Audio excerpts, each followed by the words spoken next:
You're listening to the Mid-Career GPS podcast, episode number 85. 44 at the time, 45. And I was looking out and I said, I see 50 coming. And I started my career at this organization right out of grad school when I was 29. So my whole life had changed. I had a family now, and I was lucky, at Girl Scouts to have a lot of flexibility in my schedule. And I was able to raise 2 kids there and have that flexibility that so many women are craving now. But I said to myself that I'm a different person, and my some of my values had changed. Some of the focus of what I wanted to do had changed.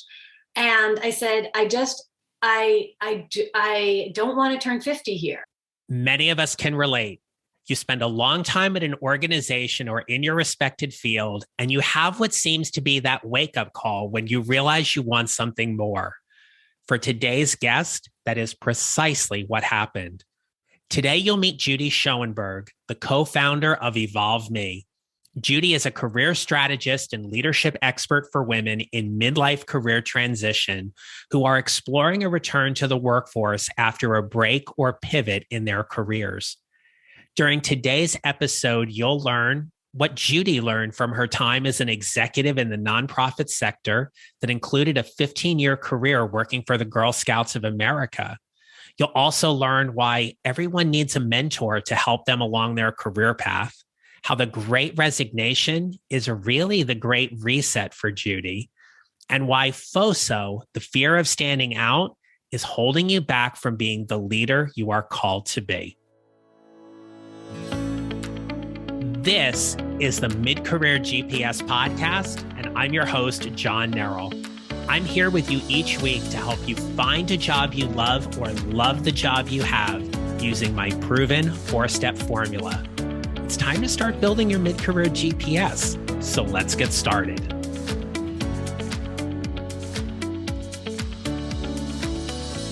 Hello, my friends. Welcome back to the podcast. I am excited to bring you my conversation with the co-founder of EvolveMe, Judy Schoenberg. Now, one of the reasons why I love hosting this podcast is because I'm fascinated with career stories. Look, our career paths are messy, but there is something that happens, and it pulls us from this place where we're unhappy or confused about what we're going to do next. And we get this clarity that brings us to a point where we feel more fulfilled and happier in what we do. I want you to meet Judy Schoenberg. I'm Judy Schoenberg. I'm co-founder of EvolveMe, which is a career growth platform for women in midlife career transition. I had a long career in the nonprofit sector, which I'm sure we'll talk about today, John. And I took a leap 5.5 years ago to step out on my own and never looked back, never thought I was going to be a social entrepreneur. And here we are today.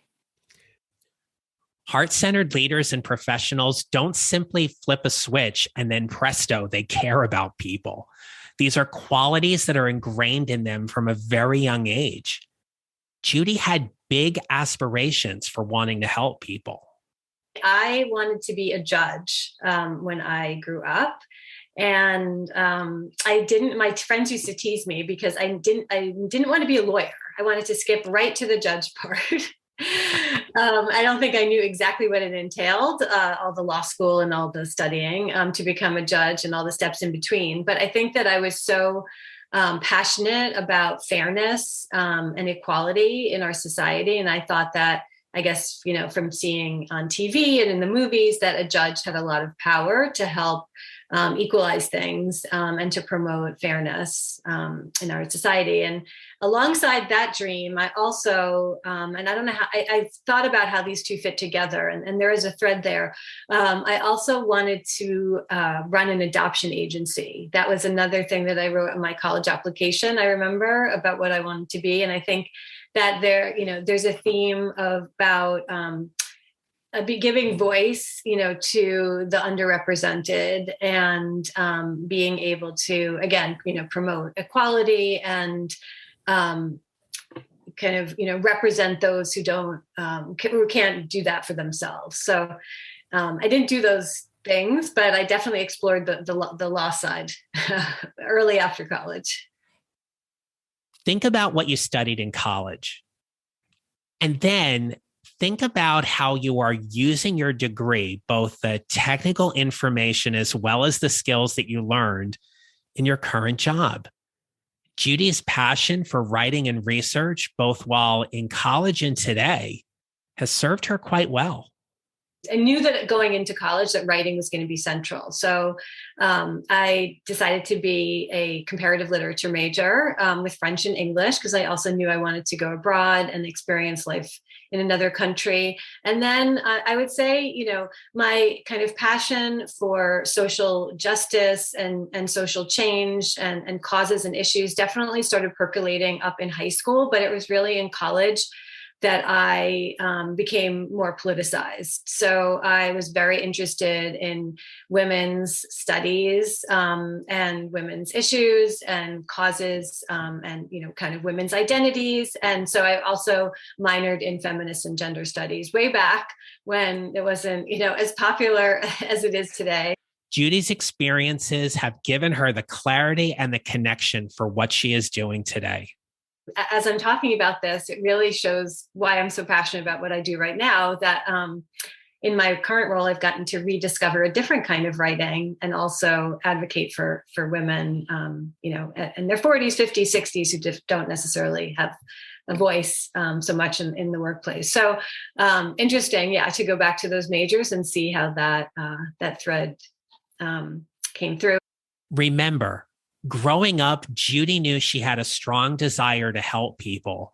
So it's no surprise that immediately after college, Judy found herself working for a nonprofit and doing some work that, while very rewarding, allowed her to see an early career pivot, but still wanting to help women and girls. Right out of college, I went to work at the Legal Aid Society, which was a nonprofit that represented disadvantaged people. And it was local in Brooklyn. I did it. I was a paralegal, but I was really an advocate for women and their children who are at risk of losing their apartments.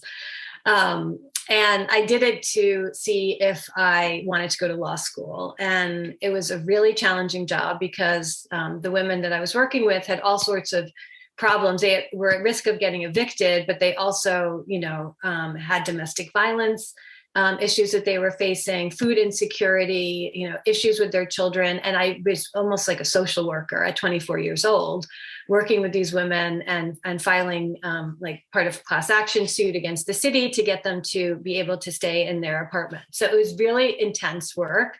And the kind of work that I was doing was very rote. And I felt like I had a much more of a creative mind to be going into the legal field. I loved working with the women that I was working with, but I also felt like unqualified to do a lot of the kind of the social work part of it. So I did that for a year and a half. And then I decided that I really wanted to continue working on behalf of women and girls, but I wanted to have a greater impact. I liked working directly, and my whole career has kind of waffled back and forth between really wanting to work directly with people and have an impact on individual lives, and more on the kind of macro policy, strategy, some of the research, writing, those kinds of things, thought leadership. It was Judy's next job, or as I like to say, her next advancement opportunity, that gave her an opportunity she never saw coming. I took a job. This was at the Ms. Foundation for Women, which was a grant-making organization that supported community organizations across the country, leadership development, economic development, health and safety for women and girls. And I joined as I was the special assistant to the president. I had no idea what that job was going to be about. Wasn't a scheduler or anything like that. But anyway, was really passionate about the content and the substance of the work. And during my tenure there was the 4th World Conference on Women in Beijing. Judy goes to the 4th World Conference for Women in Beijing, and her career is forever changed. Listen to that spark that got ignited for Judy just by attending the conference. And all of a sudden, things started to fall into place, all because she showed up and welcomed an opportunity. So that was life-changing to see, activists from all around the world descend. And I started writing about my experiences. I submitted an article to some local newspapers at the time, and also to my Haverford alumni magazine, because I just felt it was such a privilege to be able to take this trip and to speak to so many women across the world. Long story short, at the Ms. Foundation, I was there for about 4 or 5 years, and I worked my way up to be a program officer there. So I helped lead an initiative, multi-million-dollar initiative, funding girls organizations supporting girls of color across the country, across a range of issues. And I met my mentor on that project, who was a psychologist who graduated from the Harvard education school and focused on women's development. And she kind of planted the seed for me to go to graduate school after that stint at the Ms. Foundation. And I went to graduate school there, trying to figure out whether I wanted to continue as an academic and get a PhD, or go back into the field and do applied work. Our conversation turns to talk about the value of mentorship. We've all had that person's or a small group of people who have had a profound impact on our careers. Our mentors took time with us. They listened. They challenged us to step out of our comfort zones to be the best we could be. And they hold a very special place in our hearts because of what they did for us. Unselfishly, mind you. And Judy's mentor sounds pretty special as well. Well, she was about 10 years older than me. So it was like she was my mentor, but she wasn't that far off in terms of being older than me that she couldn't also feel like a peer. But I think the biggest thing that she did was that she was very generous with her life experience and her knowledge. And, she gave of herself, like professionally. She was like all in on the initiative that we were leading. And she was really passionate, but she also was very forthcoming in terms of personal challenges that she had along the way, which was really impactful to me. And I think the biggest thing that she did, and I mean, I never really called her my mentor at the time, it was only after the fact. But she gave me a lot of autonomy, and she gave me a lot of opportunity to take the lead. And so in the role that I had at the beginning, it could be easy for her. We were meeting with, we had a whole collective of donors, like foundations, corporations, individuals, like 30 or 40 donors. And instead of her taking the spotlight and presenting some of the research that we had been doing, some of the insights that we had gained from our work across different communities, and we were leading this whole evaluation project. And this was work, in the late 90s, like edging towards 2000. This was groundbreaking. I mean, a lot of people are interested in, girls of color and youth of color now, but this was at the time when a lot of research was only done specifically on, the white experience for youth. So, and she empowered me to go and present what we were working on. She didn't relegate me to roles of a junior person. So she had a way of sharing leadership that I think really impacted my approach to leadership, which is shared leadership, collaborative models, not top-down approaches, and that's stuck with me throughout my work life. For many of us, we find ourselves at an organization that seems like the perfect fit, and make no question about it, it is.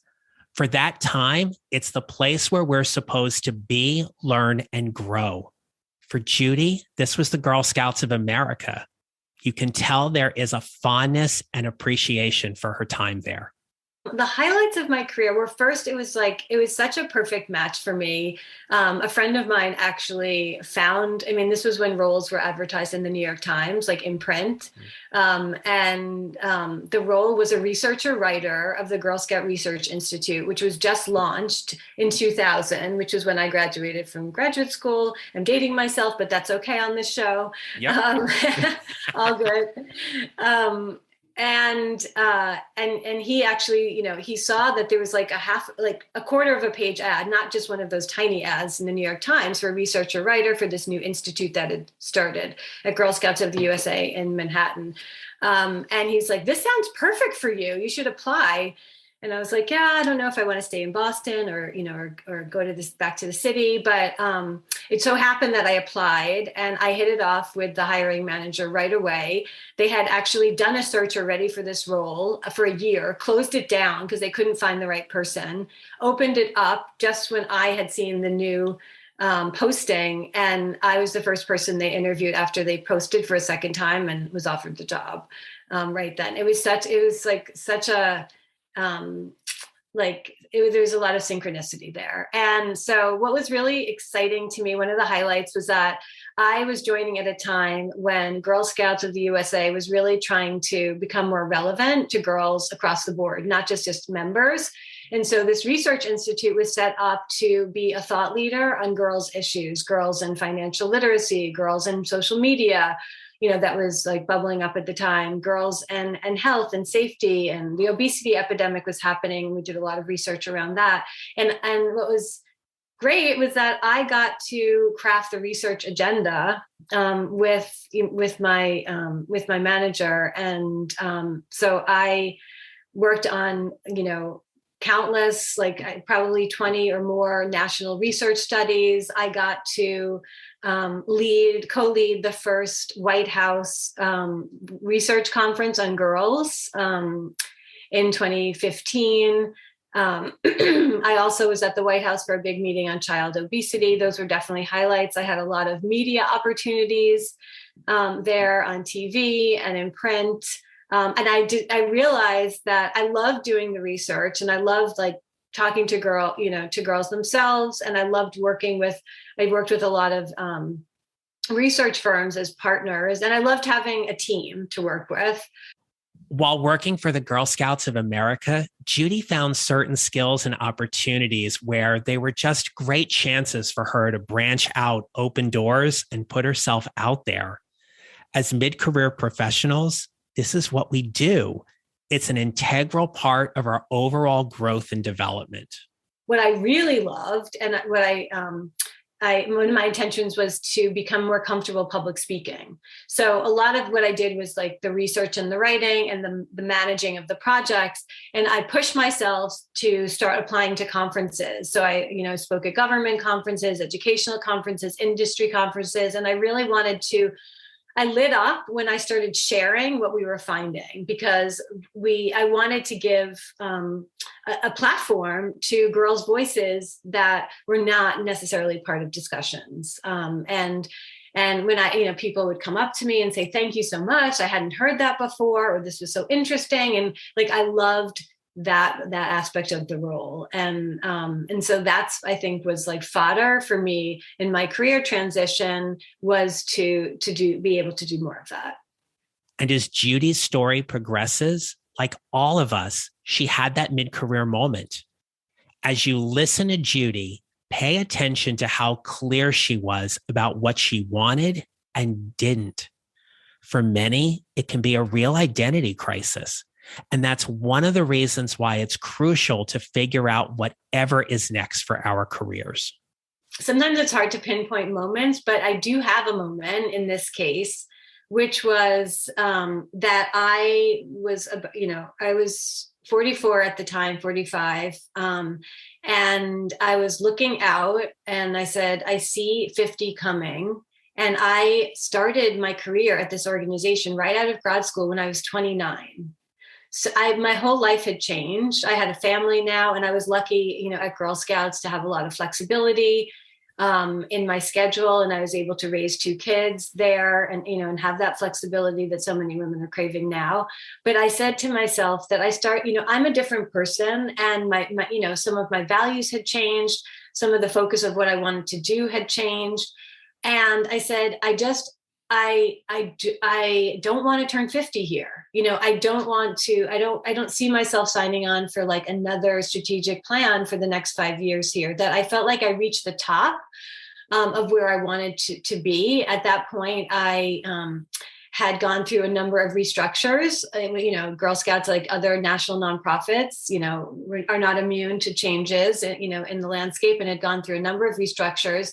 The last one, I actually helped kind of restructure our team, and I kept a lot of our team intact when there was a lot of chaos going on. And I said, I'm at the top now. I was chief research executive leading the institute that I was one of the first staff to be hired into. And I had a vision for it for the future, but I kind of felt like I reached my the top of where I wanted to go. And it was time to hand over the baton. And it was hard because it felt like it was my baby, and it was like such a big part of my identity. I mean, Girl Scouts is, it's like a household name, right? I'd go into a party and I'd say, I work at the Girl Scouts, and I, did research, and people would say like, oh my God, that's a dream job, like, what do you research? Cookies? Do you like the Thin Mints? And I mean, we research, that actually. Everybody loves the Thin Mints. Yeah, cookies at the end there. But I didn't research cookies, but I did, worry about losing that identity. But you know what I said? I was looking ahead at 50, and I said, I've had such a good career here. I've learned so much about myself and how I want to be in the world. Like, I want to leverage this and take it out and apply it in a new way. And I didn't know what that way was, but I knew that there was a next chapter in me. Remember what it was like for you to leave your last job? That's a major life event. It's another chapter in your career story. And while some circumstances and situations come together to move you to leave and go on to something else, you always hear and remember, and hopefully adhere to, that you never want to burn a bridge when you're leaving an organization. That's why it's critical you get very clear and clean in your mind about why you are leaving and how you want to exit the company. And like Judy, you leave with no regrets. And I don't consider myself a quitter. Obviously, I mean, I invest where I am, and sure. I stayed for 15 years. I don't think anybody would say that that's, a quitter. But it was really hard for me to get past that because I was worried about letting my team down, but I just felt for my own professional growth, I had to leave. That there was no more, once I feel like there's no opportunity for growth, and it wasn't that the organization wasn't giving me an opportunity, but personally, I felt that for me, I would regret if I didn't leave. I would regret staying, and I wouldn't be able to live with that regret. So I knew that regret of staying was much stronger than any fear I had about leaving. And that's what made me leave. Judy defines a mid-career change as a career reset.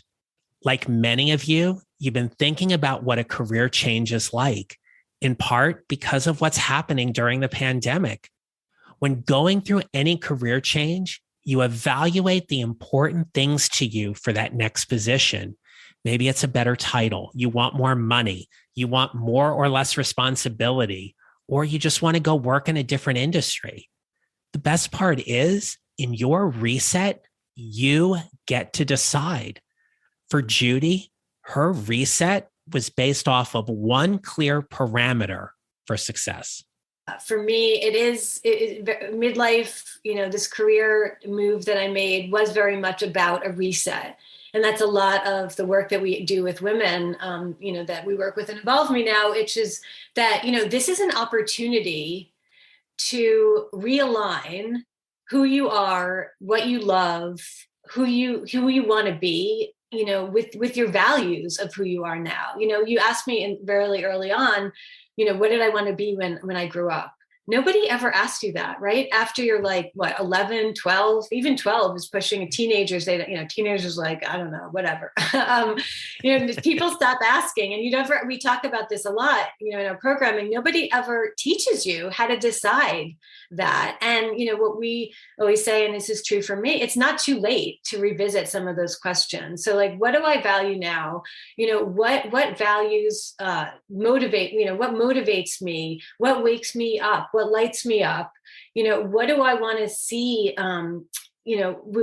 organizational culture, if you're going to go back, and reset and go back to an organization or a company, it's not so much about the title or the role in the reset. It's really about, does this culture reflect who I am? Can I be all of who I am? Women and people in general right now in the Great Reset, this is what we're seeing. And I think this is true across the board. People want to show up as their whole selves.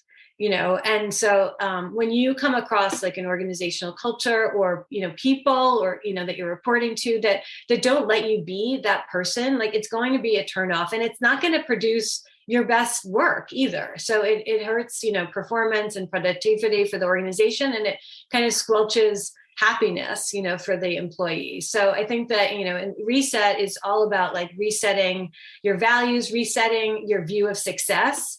Right. For so long, for me, and I think this is true, conventional kind of notions of success are climbing the ladder and getting to the next promotion, getting to the next title or role. Like, what if we strip that away? So one thing that I didn't tell you before when I decided to take a leap was that for the first time, I decided that my own happiness was going to be the parameter of success. I know it sounds like crazy to me to say that out loud, but and it wasn't like I was unhappy throughout my own career, but I said like being, fulfilled and having a meaningful role in the way that I define it. That's what success means to me. I felt like I had enough of kind of like dealing with some of the toxic culture issues that I had dealt with in the past. And, I kind of toughened up to it, but I didn't necessarily feel like that was going to, be fulfilling for me in my path forward.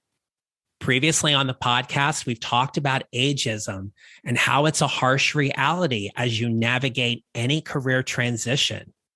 Here, Judy's going to share some thoughts about age-proofing yourself, what the DARE method is at EvolveMe, and why their Reinvention collective can help you face these and other challenges together. So gendered, ageism is alive and well, but we also see that, because of the notions that have been, fed to us from the culture, it's really important. We work with women. We have a whole method for career reinvention called the DARE method, and it stands for Discover, Amplify, Refresh, and Embark.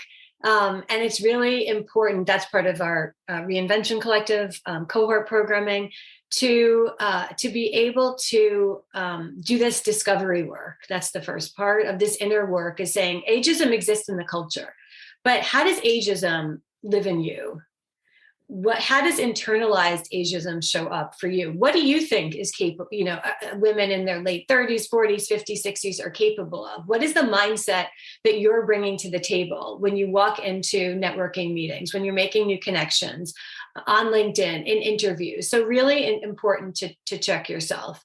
And there are many ways to overcome fear. One of the most impactful ways is to be surrounded by a like-minded community that also shares the same challenges as you. So when you see this talented, woman, highly accomplished, like credentialed, like who also shares those same fears and lack of confidence, but but you're like, well, why does she feel that way? She's amazing. We see women mirror others' talents and skills back at each other. So there's this kind of special sauce, we say, in bringing a group together that are facing, similar challenges, around, bonding, of course, but also just knowing that, like, if she feels this way and she's so accomplished, like, why should I feel any differently that something is not possible for me? And that's why for us, it's so important. We elevate the stories of women who've had success, right? So, because we want to try to change the landscape of what's possible. So, I would say 60 to 70% of women who go through our program land, coveted roles, in companies or freelance projects, part-time roles. And for us, it is about helping them remarket themselves, right? So the challenge in midlife is leveraging all you've got. And we do a lot of work around visibility in midlife, right? And we've coined a term because we see it so much, And it has to, it definitely has to do with ageism, but there's ways to stay relevant in your field and to age proof yourself. Mm-hmm. Right. And so one of them is getting over what we call FOSO, which is fear of standing out. FOSO, the fear of standing out. It's a valid thought and emotion, but standing out doesn't have to be some magnanimous thing. Sometimes just standing out might be something as simple as your LinkedIn photo. So many women fear standing out because of ageism, but there are things that you can do, like, one of the tools that we use in terms of marketing yourself is LinkedIn. Everything in terms of careers, job search right now is happening on LinkedIn. Mm-hmm. If you can have, and you don't even have to have a professional picture of yourself. Have your friend use your iPhone to take a high quality picture of yourself where you are conveying energy and passion, where you look happy, where you're not, a lot of women come to us with like pictures where like their arm is clearly around like their kid or their partner, and they've cropped like the other people out. Like take up the whole frame, right? And really invest in creating a profile that's representative of who you are. It starts with like your headline, your About Me section, and then start, showing up on LinkedIn and having conversations, putting yourself out there, your ideas, having a point of view, creating dialogue. That's really one way that we feel is very effective right now to stand out as you are charting a new chapter, especially if you're changing careers. And you want to build that credibility of why your transferable skills are useful in the new area and so forth. So, great. And we engage with like a lot of expert, speakers and contributors. We have photographers in our network who specialize in women 40 plus. We have, expert, professional speakers that help with like the elevator pitch and really positioning yourself for your next move. So a lot of tools and resources to help you kind of regain that confidence. Leadership is a journey. For those of you in executive and leadership roles, there are challenges you face every day. And while those challenges are part of your journey and reflect things specific to your organization, there are commonalities across leadership, especially during the pandemic, that we are called to face. So I asked Judy to share what challenges she sees from the women leaders she gets to work with every day. I think the biggest challenge facing women leaders today is not owning their own value, Like we see so many, women who have made it to the top of their careers and show up,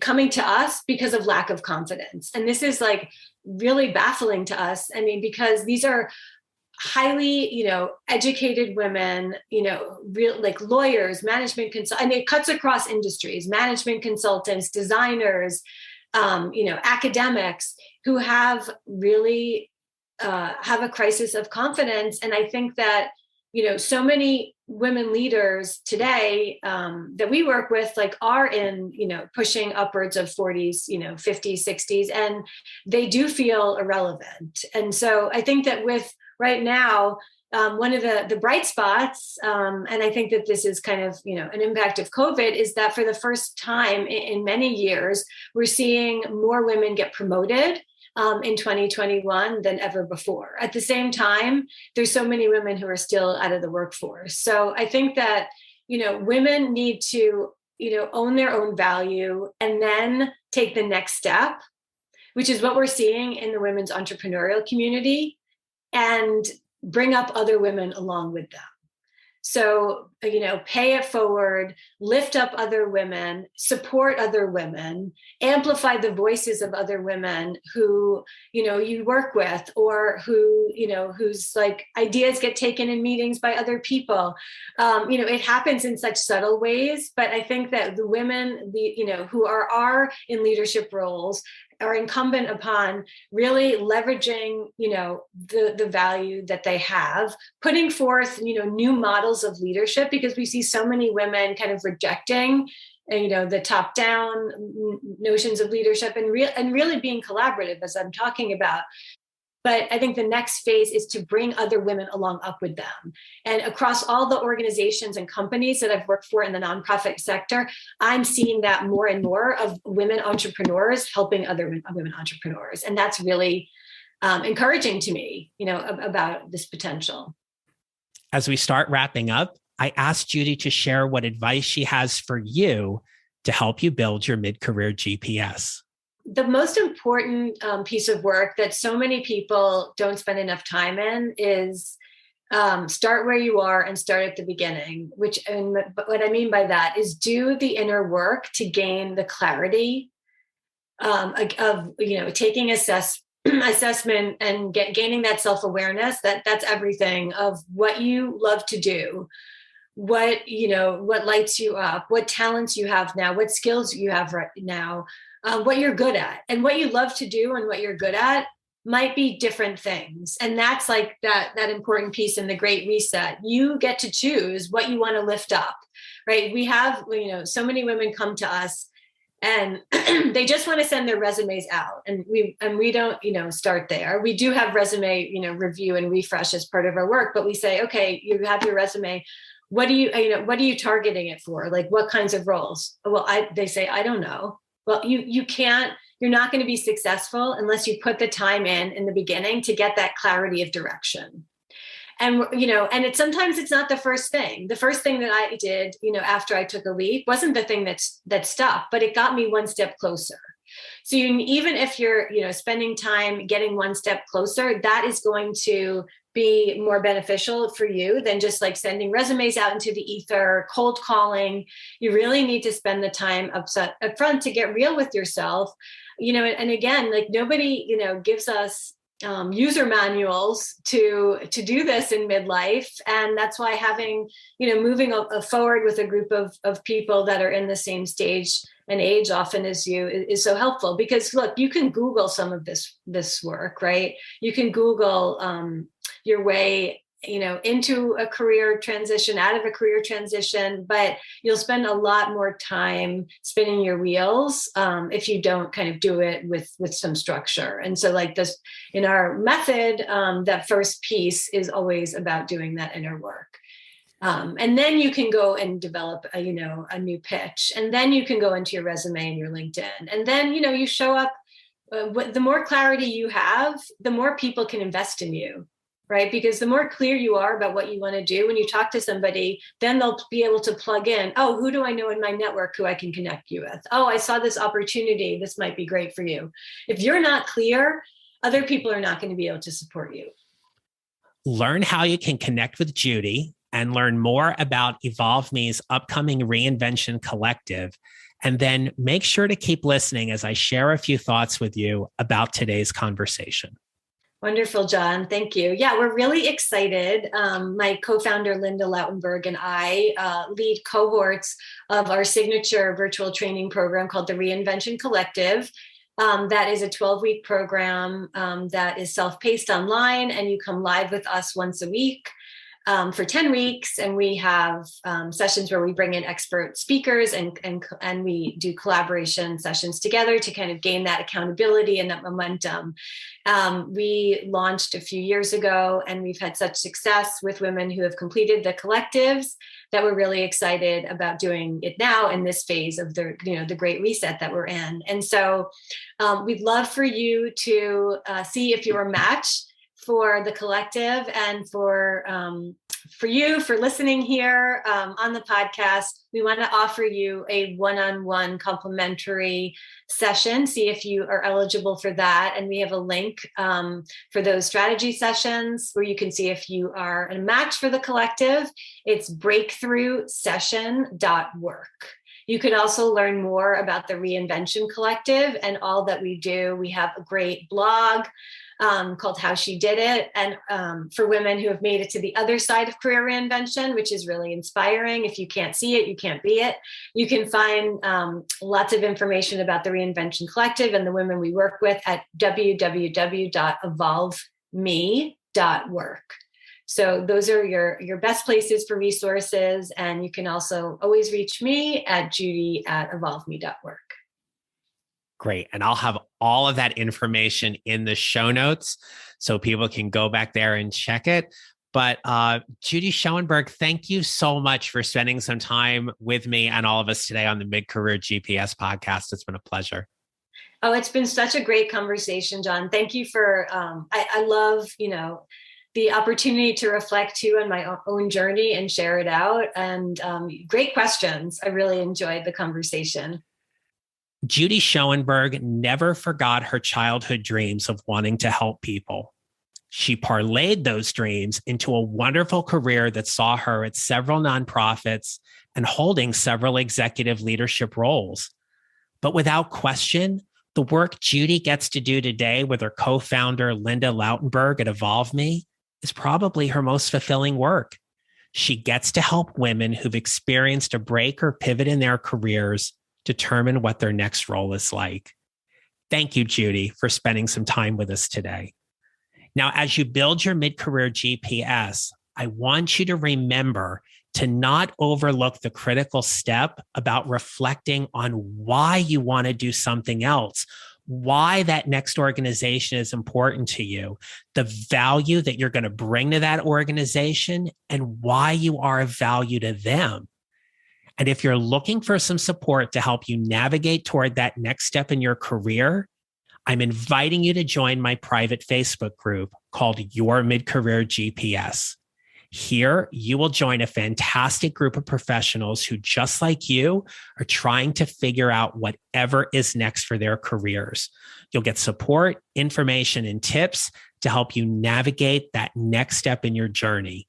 Go to Facebook, search for Your Mid-Career GPS in the group section, or click on the link in the show notes to join the group. And lastly, my friends, remember, you build your mid-career GPS 1 mile or 1 step at a time, and how you show up matters. Make it a great rest of your day.